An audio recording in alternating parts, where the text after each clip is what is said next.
కొనిదల పవన్ కళ్యాణ్ గారు,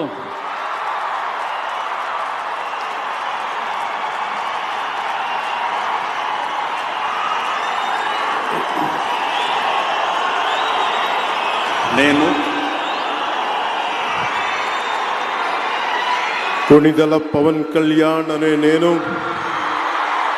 శాసనం ద్వారా నిర్మితమైన భారత రాజ్యాంగం పట్ల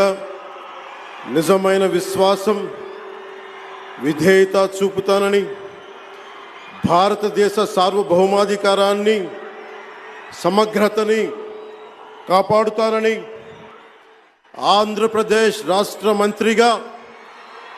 నా కర్తవ్యాలను శ్రద్ధతో, అంతఃకరణ శుద్ధితో నిర్వహిస్తానని, భయం గాని, పక్షపాతం గాని